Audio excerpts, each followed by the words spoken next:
All right, did everybody go wash their hands after that last session? The message I got was don't wash your hands that much. Anyway, okay. I think it's very fitting who's coming up next. Chad Oppenheim is a Miami-based architect whose work has been praised for its ability to transform the prosaic into the poetic. Through passion and sensitivity toward man and nature, Oppenheim creates monumental yet silent architecture that elicits a site's inherent power.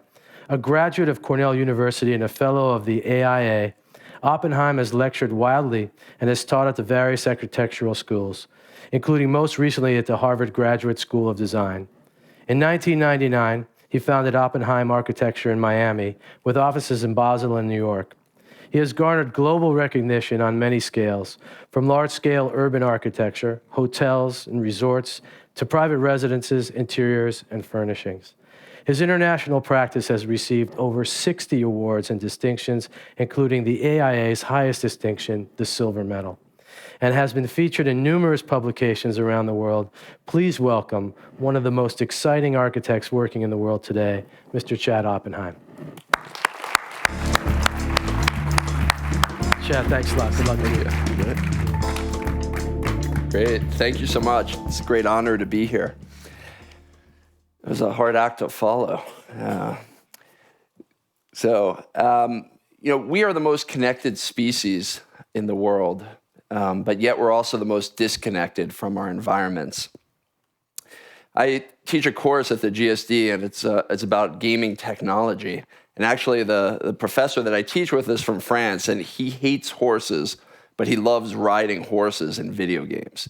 That's like his thing, but he's very French. We take for granted where we get our food, but it wasn't too long ago where we had to actually use our brains and our muscles to find meals.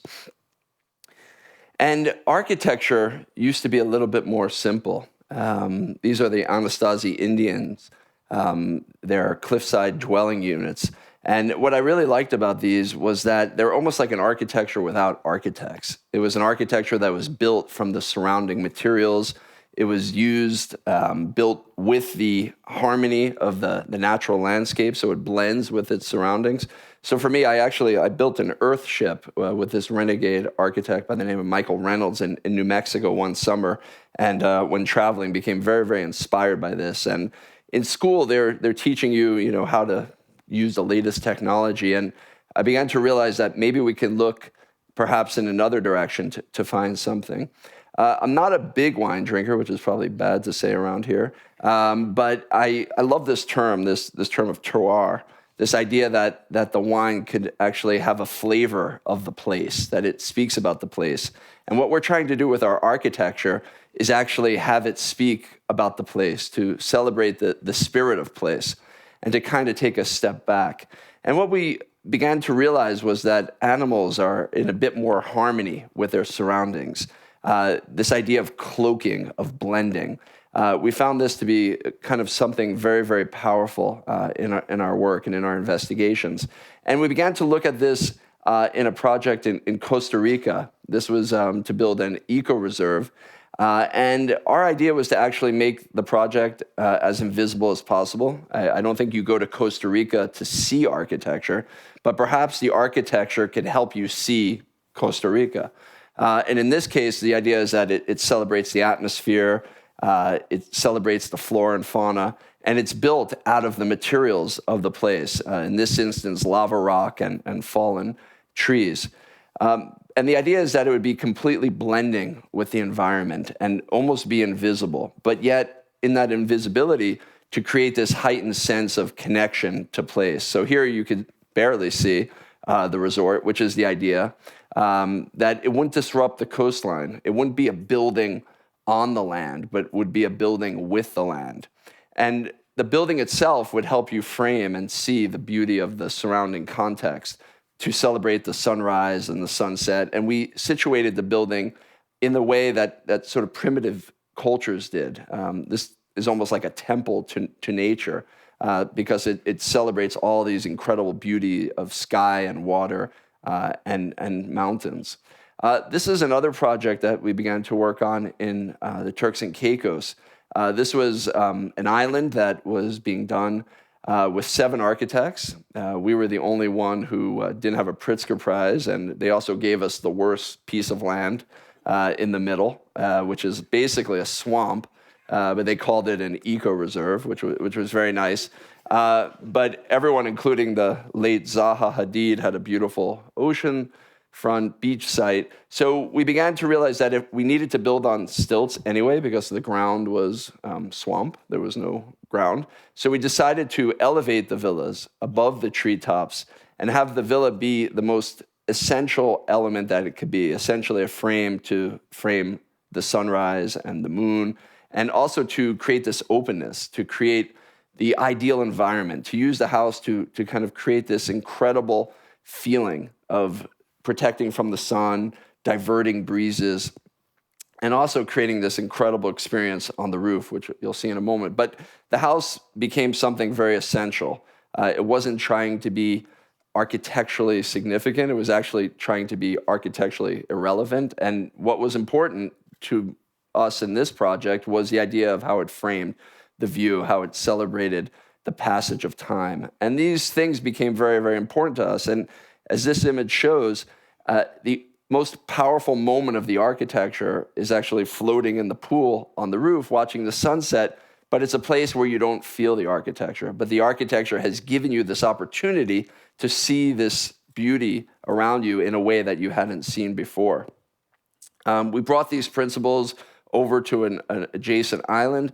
This is a home in Harbor Island in the Bahamas. It's a very, very small island. And once again, it was the site, it was the sky, it was the beauty of the place. When we talk about cloud in our office, we don't mean, we talk about clouds. We're very, very excited about the clouds and what they do and how light works with them. So, for us, it's really about how to create the most simple architecture that's incredibly powerful at the same time. Almost in a way, in school and when I was fresh out of school, we began to experiment with computers and using them to kind of derive form. We're using the computers to try to find the simplest form. In a way, it's like my son could build this. He's in the audience, but he's a little older now. But the idea is that, these are almost like primitive, primordial ways of building. So the house is very, very simple. It tries to disappear within the garden. All the native trees were kept. In fact, they are still emerging through the architecture itself. I was very inspired with, in Cambodia and in Angkor Wat, the way that nature kind of took over what man had built and man had left many years ago. So here you can see the house kind of completely immersed in the natural environment. And as you get up, you begin to see an architecture that is not necessarily modern or contemporary, nor is it traditional. There's always been this incredible balance and fight between traditional and modern. And we believe that inherently the principles of architecture are the same regardless of what the style. We're not even interested in style. What we're trying to find is proportion, scale, materiality, procession. These are the things that we think about when we're not thinking about style. But we did want the house to fit in. We wanted it to fit in with the surroundings, and that was an architecture of hundreds of years ago. So we used the same materials, we used the same techniques to protect from the sun. Most of the time, the house doesn't use any power. It captures the breezes. It has a very large roof. It has shade over the windows, and it really connects you to the place. We're always on our phones. We're really disconnected. Like, when was the last time that you sat and kind of saw the sun rise and the rain rolling in and the fogs? The house helps you see this in a very, very powerful way. So you begin to appreciate this in some way that you didn't before. And even if you sat on the site without the house, it wasn't really as powerful as the way that the house now begins to help you kind of reconnect to the place. You can see here, it's a very, very casual experience. You can walk in and out. It's the same materials, both on the inside and the out, and come in with bathing suits and sand. And then the house begins to transform. Even though it's very, very simple, it's very complex in its transformation. So suddenly, at night, the sky starts to become a different color, and the house, the lights become part of that experience. I get very much inspired by artists. This is obviously a James Turrell-inspired moment, but the idea is that how the architecture can get out of the way and at the same time help you refocus, help you amplify the experience. And this works with the alignment. That's actually a full moon on the equinox. So my parents, when I was very young, took me to Mexico to see the pyramids and how they had the sun and the moon pyramids, and they would line up with special moments in their calendar. So this is something that we try to bring back. You know, it's not about the latest technology for us. It's about how we can kind of reconnect with the earth and celebrate these moments that we really don't remember anymore. We don't really take for granted this idea of the sunrise and the sunset and the moon. And then looking back, you get an incredible view of the garden. Now that you're in the trees, you begin to see the shadows. I was showing this project to a group of art collectors, and they said to me, "Where is the art?" I'm like, well, the art is everywhere. There's not about the art on the wall, but it's the art of nature and how the shadows and how light comes in, and you begin to see the light change as the house begins to unfold through time. So the idea of time is very, very important as well. But what's interesting is that the house, almost from the beach, you don't know if it's old or new. Could have been there for hundreds of years because it looks almost exactly in form and materiality like the homes and the buildings that have been on the island for hundreds of years. But then it's yet something completely different. It's just the idea is almost like when you squint, it looks like a beach hut. But it's really about kind of creating not only the architecture, but the overall experience. This is we didn't know this at the time, but a pirate, a modern day pirate who is kind of fighting red lobster fishermen. And he took us out lobstering. This is my son again. We began to look for lobster and try to hunt for our meal. So this idea of like a primitive experience, taking a spear and luckily, coming up with lobster. Here, we're digging a hole for the fire. And that's my daughter there as well. They're here in the audience. And there was something very primitive about preparing the fire, finding the wood, getting the food. My wife thought I transformed into some sort of primordial man. It was like a wild man, like sweat. And it was actually quite interesting. And you really appreciate those meals. This is another project in the Bahamas. We were asked to do a resort and community. And the idea was that the project would try to disappear as much as possible. So you can barely see it here. And we wanted to build the project out of the local materials, which is coral, rock. All this is limestone. So the building, wherever we excavated to kind of sink the building within the landscape, we began to use that stone again to kind of rebuild the architecture. So very minimal materials, just concrete and stone. The concrete is mixed with the limestone that's crushed. So it becomes really organic to the site. The pools and the stairs everything are carved from the stone. So it really becomes one with the land. And once again, very similar principles, creating these most pleasurable experiences. All we're interested in is creating pleasure and creating the most beautiful experience in harmony with the natural environment. Here you can see the spa, which actually is aligned with the path of the sun, and it creates this oculus with a matching water feature down below. And then villas that have been sculpted and carved out of the coral rock cliffs. We took this at a very large scale. We were asked by the royal family of Abu Dhabi to design a city for 150,000 people. When we got the call, we thought it was a joke. We never even imagined you could do that. And we're like, yeah, sure, let's do it. We didn't realize it was a competition. We actually won the competition, which was even more surprising, considering the groups that were competing against it. But the idea here was to kind of go in a different direction. Can we create a city that actually helps nature thrive? Can we create a city that, instead of destroying ecosystems, rebuilds ecosystems? Thankfully, they love that idea. And we began to work on this project. And our basis was really to build the most incredible natural environment. You can't help but be in wonder of the incredible environment around here in San Francisco. But here we were actually creating an environment. This area was destroyed by technology, if you will, by development of their civilization. And now we were going back and accelerating the process of regeneration. It kind of reminds me of the Star Trek, the sort of Eden, the Genesis process that they had there, where it kind of rebuilt a dead planet. So here we use simulations to kind of generate the form of the islands. We began to build the ecosystem, actually element by element. And really what you see here is like what was for man was very, very small. So we were more focused on this.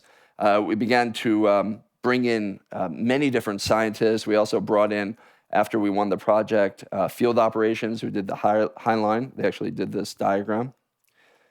And what we were focusing on was actually the creation of the ecosystem through the mangrove. The mangrove, which was here naturally, creates an incredible sphere of life. And by rebuilding that first, we would finally create an environment that actually would be the most conducive to our species. So we believe that there could be a balance between construction and destruction. And then everything was about creating networks of green space, of waterways, creating the optimal habitat for our species to thrive. And then this was the final view of the city for 150,000 people. It's about the landmass of Manhattan, but with very low density. But we had to design the streets, the schools, everything, and find a way to kind of see how we can live with the land rather than on the land. That was a principle that I learned actually when I was in elementary school, and it really meant nothing to me at the time. But here, it's something very, very simple, this idea of this harmony and working together, and then looking at it at sunset. We were asked by another royal family to create a destination spa in a destination that, quite frankly, many people would never even want to go, but they wanted to bring the world here. And we decided to create a civilization-defining architecture for this group of, I guess you can call nouveau riche country that had a tremendous amount of resources, but they were trying to sort of rebuild the culture that they had never had. This was the landscape, and it was very lunar in its sort of tactility. And what we began to realize was that we didn't want to change this. We didn't want to make this an oasis. We wanted to celebrate this incredible barren landscape that was by the water. And we celebrated it. We began to realize that we didn't want to even show the buildings. So we began to build research institutions and other buildings that supported the facility below ground. Some people have said it's inspired by Tatooine from Star Wars, which is very true. I grew up watching that, and also the guy who did these images together with it, we were very inspired by Star Wars growing up as children. So these are actually villages that are submerged into the ground so as to not disrupt the natural beauty of the place. And then you start to see the building unfold as you experience. This is a little video there that shows the sort of light and the quality of space. There you go.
not see the building.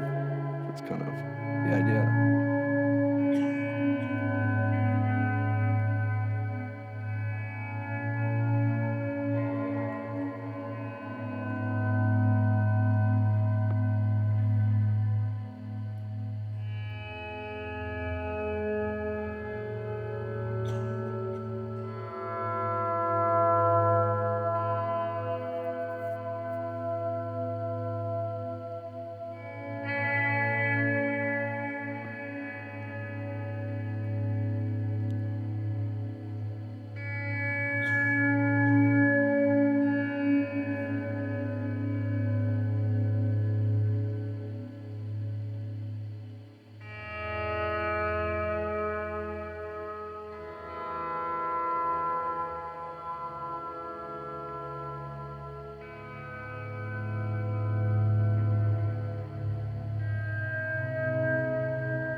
So the idea behind that was to create monumentality, but with silence. To make the building, this is actually the only thing you can see of that entire building, pretty much as you walk around this site.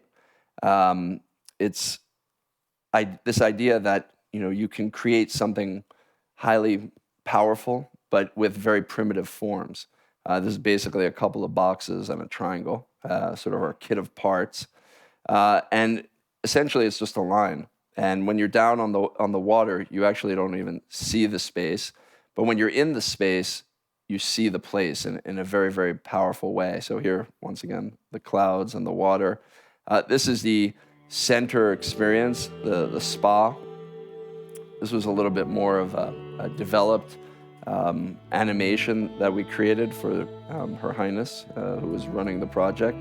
The last one was actually done with a gaming engine, which is something that we've been exploring.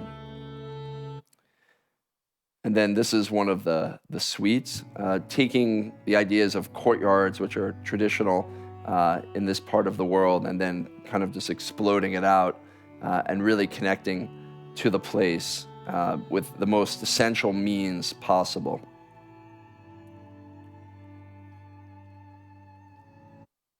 All right. This is another project that in the similar part of the world. This is actually in Jordan, in the desert of Wadi Rum. It's actually where they filmed Lawrence of Arabia and more recently, The Martian. And our client bought this site from the Bedouin tribes. It took her 8 years. And we became very close with the Bedouins. Unfortunately, this guy died. We had a fun time together. And the project died too, because the Bedouin tribes want to actually get more from our client over the 8 years of negotiations. Once again, learning from the flora and the fauna. And then, what is the experience of this place? It's not about building a hotel that just sits there. It's about kind of blending. These were little suites that were built with rammed earth walls. This is the arrival area. And the way the arrival area helps you now frame and refocus and see the place in a more powerful way. This is where you go and get your camel and explore. These are tents that we created. The tent is sort of the ideal loft apartment.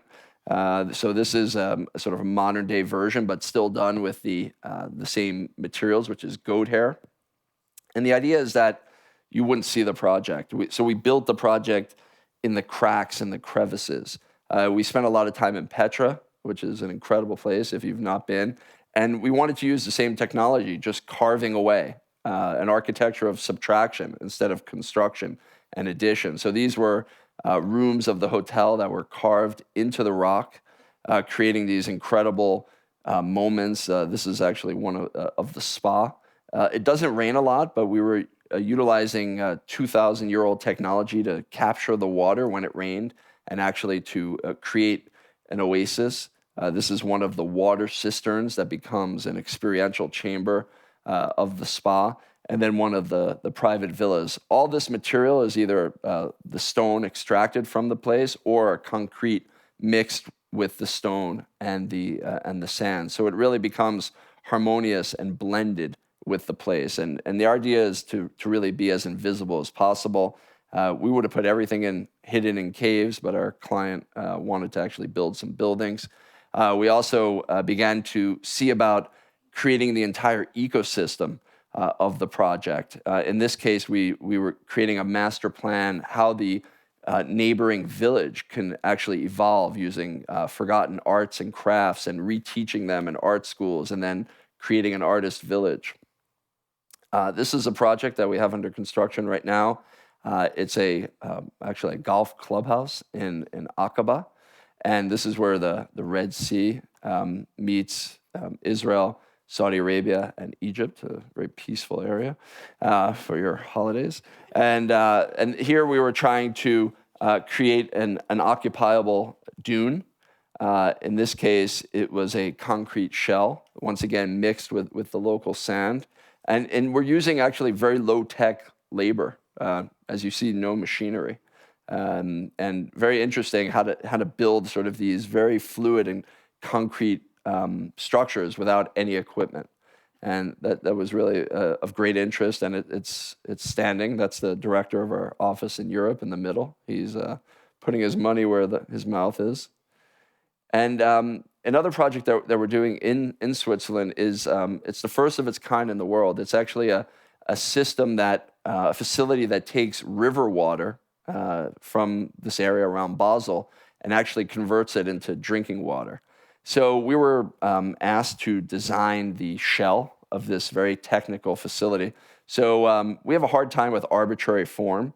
So we basically came up with the idea to take the technological stuff and then suck all the air out of the box, creating the most efficient space possible, but also giving it form. So here you can see different iterations of us using the computer to simulate this kind of sucking and subtraction.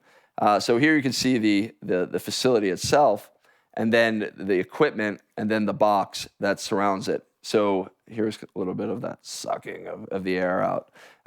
We weren't happy with what we were getting, so we decided to go a little bit more primitive, and we felt that primitive vessels were all clay. And it turns out our partner in Switzerland actually used to have play with the clay mine up above his home. So we began to take the clay from the area and collect that and then start to play with it one night. We were probably a bit tired. And we created this object that we dried in the sun. And then that building sort of was scanned by computer, and we sort of rebuilt that at full scale. And here you can see a little crack that leads you into a sort of mini museum and exhibition hall celebrating water, which is obviously one of our most precious resources and getting worse. So here you can see this kind of derivation from the computer to the man-made, to the computer again, and then to the man-made as well. And from the road, it appears more like a geological feature rather than a building. And then inside is a celebration of water. And then this is the material of it. It's sort of a sprayed concrete. And then you can see under construction. This is a series of one home. It's basically creating a private village for a family using basically the stones and the techniques that these houses were built with for many years. And the idea is that, once again, you don't know if this is old or new. Has it been there for hundreds of years, or is it completely a new construction? This is another home that we completed in Colorado using all local materials. The only things that were imported were the windows, just because they were quite large. And the idea is, once again, of blending, of letting the house disappear. This was an existing home that was stripped down to its bones, and the same material is used inside and out. So the idea here is to really be in harmony with the surroundings and celebrate the beauty of the place and create community. Let the architecture not be about architecture, but be about the experiences, about celebrating life, about sitting around the fire. And everything is built out of local stone. And this is a beautiful pool that we created, reflecting the beauty of nature.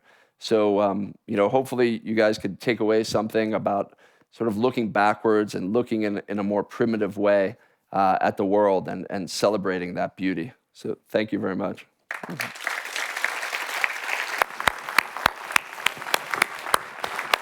Amazing work, Chad. Right. Wow. I'm struck by a couple of themes. One is just the love of family and Yeah. the love of nature. And you talked a little bit about when your parents took you someplace when you were a kid.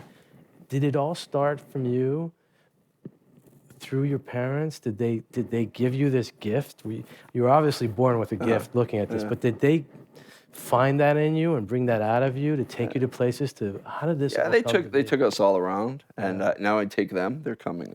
They come around with me as well. Yeah. But yeah, no, I think family and community are really important things, and this idea of nature versus nurture, one never really knows. But this idea of spending time, You lost your mic there. yeah, Okay. spending more time in nature.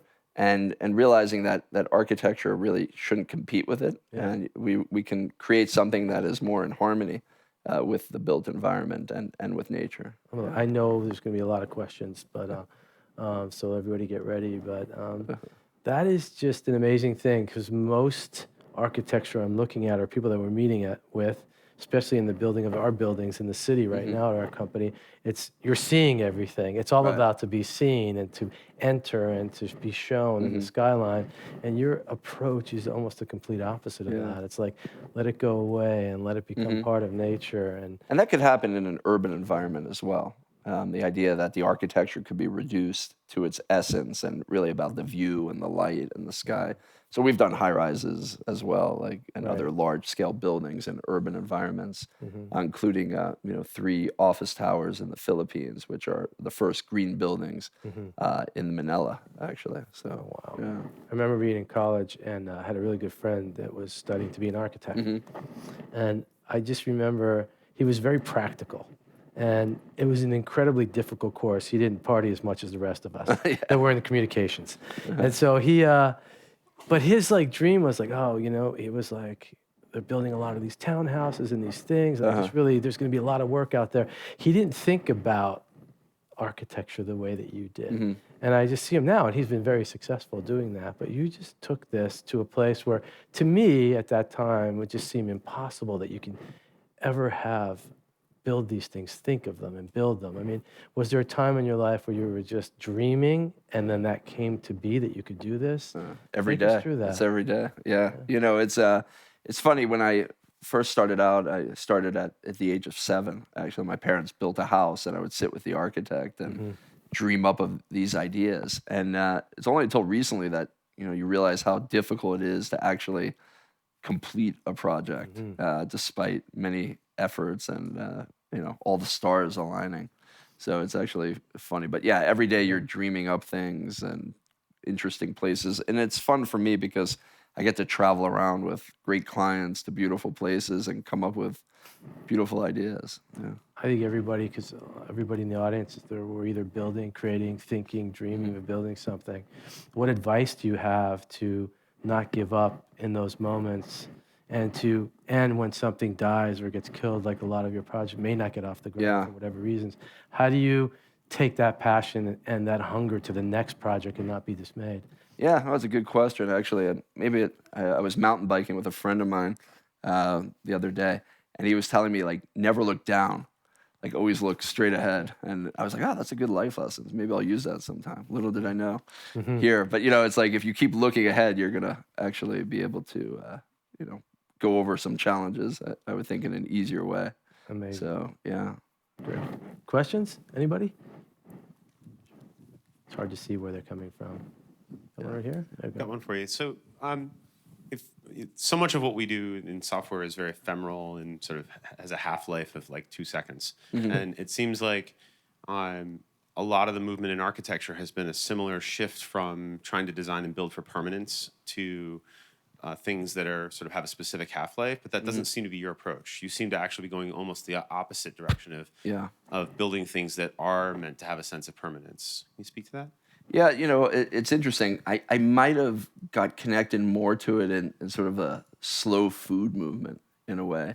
This idea of a book that was very inspiring to me was Omnivore's Dilemma by Michael Pollan, and that kind of got me thinking in different ways. And actually, my wife just finished a book that kind of deals with a lot of those issues in a way of community and sourcing food. But in a way, it's sort of like slow architecture, right? It's kind of getting back to the roots. It's using things that are local to craft buildings, using technology that is more ancient in a way. Of course, the houses all have the latest technology of electronics and stuff, but I think that if you look at architecture without architects, people are building in a way without technology to create the most pleasurable environment that they possibly can. So in a way, we're trying to take steps back. We're not trying to create historically accurate or historically referential. We're really just trying to capture the spirit of the place before it was sort of augmented by architectural technology in terms of creating comfort and climate and things like that at any scale in any place. It's really about capturing that place and connecting to that place through generating the meals like we saw, or by just building. And it is the idea to be permanent. We believe that the most ecological way to build is to build something for a long time, to try to build it out of materials that are old or locally sourced, and to really connect with the beauty of the nature. And if you are connected to that environment and to the planet, you're probably going to protect it more. So that's kind of our overall philosophy on that. Thank you. What comes first in your mind? Are you thinking about the artistry of the building, or are you thinking about the experience of the people? Yeah, purely the experience. That starts first. Yeah, it's all about, we're really designing and crafting experiences. We craft paradise, we like to say. And it's purely about the experience. Like, we're thinking about the experience, and then the form really is somewhat irrelevant to us. It's more about how do you create the experience, and then the architecture sort of supplements and supports that overall experience. Beautiful. Question right here.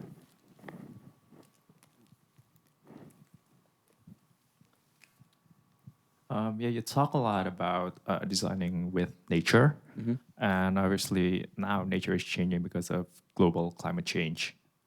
So has that ever been an element in your design? And if so, could you talk a little bit to that? Certainly a big concern of ours, considering I live 3 feet above sea level in Miami, and my house will probably shortly be underwater. The climate is changing. We all obviously have to deal with that. We're thinking more about the current climate. So when we're building in the desert, that desert has been there, as far as we know, for millions of years. But civilization was only there for thousands of years. So we're looking at the way that they dealt with the climate, and they built these caves that maintain their comfort most of the year. In fact, the idea of that resort in Jordan would be that there was no power. Everything was candlelight at night, as well as no mechanical systems for heating and cooling. But of course, there are months that are uncomfortable. So the resort would be closed for 4 months a year in the very cold and the very hot seasons. But we are very concerned about how climate's changing. We're not necessarily designing for that, but we're designing to try and help mitigate climate changing, if you will. So yeah, it's a very important point. In Miami, they're really very concerned about the sea level rise, and it's going to be interesting to see how the mayor of Miami Beach is mobilizing the troops, and actually the roads are being elevated, but the buildings are still below the roads, which is quite interesting to Like see. Venice there soon. Yeah, we'll see. We'll see what happens. Yeah. A question here? This is related a bit to the previous question, but I saw that one of the buildings you showed was built around trees. And you also said you build for permanence. So I'm wondering, like, with changing with like trees or changing landscapes, like has that ever affected any of your buildings, or like how do you account for that? Yeah, it very well might. I basically pray that those trees that are integrated into the building don't die. But yeah, so the changing landscapes, like for instance, in the projects in the desert, the deserts are always changing and moving. So what we were trying to do, if you saw in that little video, was to create these walls that basically protect the inhabitants inside of those walls. And those walls allow the sand to kind of come up and move against it, which I think is very interesting that the landscape is changing. One time in the house on the island, I went there and there was actually no beach. The beach completely disappeared. And other days you go there and it's like 300 feet deep. So it's interesting to see how nature kind of plays around with the land and the water around us. And I think, in Miami, they used to build a long time ago on stilts out in the water, out in the bay. And I think we're going to actually probably have to revisit some of those older technologies. So thank you. Give you one last question. Sure. We're out of time. But I know in my life that in all creatives, usually we're designing, we're doing things for others, and that we have this vision of later in life, we'll get to that one personal project. Uh-huh. Do you have a personal project, a home that you want to live in, something that you want to build, that you're dreaming about, or are you already living in? Yeah, sometimes, Like, what's going on in your mind of something that you want to create that is purely personal, that is incredibly almost selfish in a way that you want to build? Well, I think I would love to just see those projects in the desert executed. That would be really my dream, to see the one in either Jordan or the other country to be executed, because they've been on a long, painful process. You don't realize it when you're an architect, that you actually have to deal with socio-political issues and financial issues. And I'm not talking like in the project itself, but of the world. As soon as there was like the Arab Spring, like the project went on hold, which was kind of interesting. So, it's very volatile, the built environment. And we would love to see those build. There's another resort that we're building or trying to build closer here in Utah on the top of a mountain that is also basically like a viewing station to see the surrounding mountains. So that hopefully has the most potential. So I hope each and every one of those comes to life, because I want to go visit somehow. Oh, me too. Anyway, it's been a pleasure and just really inspiring to hear you talk, to see your work, Thank and you. to have you here today. Thank you so much Thank for you. coming. Good That was awesome. Yeah. Thank you. All right. I don't know if we're taking a quick break or going right in. Are we going right in? Right in. Okay, great. Sorry. That was great. I want to live in. That's the first time I said I want to live in a desert in my head. That was just great.